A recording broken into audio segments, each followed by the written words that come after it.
she has a child who's going to grow up, only knowing her through what people tell her. And then her other daughters will always consider her their hero. And she's a hero to us as well. Tonight, remembering a fallen officer, hundreds come together to pay tribute to Omaha police officer Carrie Orozco, who was killed while tracking a fugitive. Vigil just wrapped up this evening, and tonight we're hearing from those who say they knew they had to be there.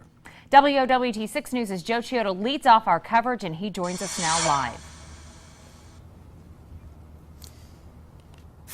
Yeah, John and Mallory, an extremely emotional night here on the Creighton campus for friends, family, and also the fellow OPD officers who knew 7-year veteran Carrie Orozco. Now, people came out here tonight to support Carrie at St. John's Church, as well as right here at DJ Sokol Arena, where many people who didn't even know her came here to show support for a woman who put herself before others.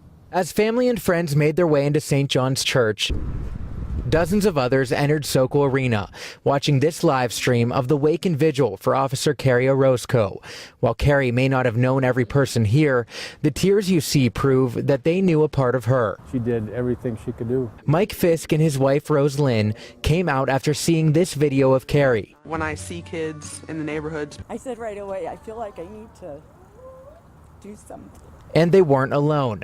Wearing Carrie On t-shirts, these women say her death hits close to home. Carrie was the first woman on OPD that was ever killed in the line of duty, and we're women.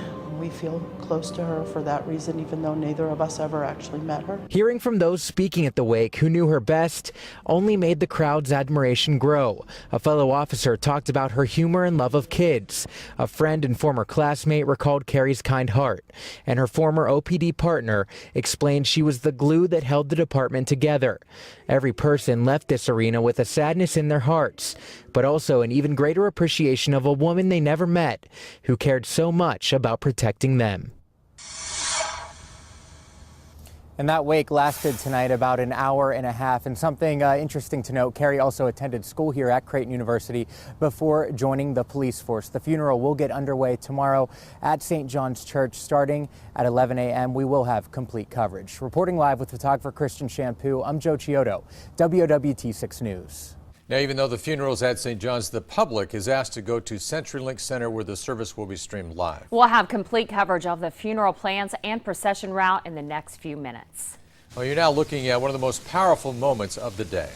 This is Officer Carrie Orozco's casket. We were allowed to film as it arrived at St. John's this afternoon. We should point out one of those men is holding the U.S. honor flag, which arrived in Omaha last night.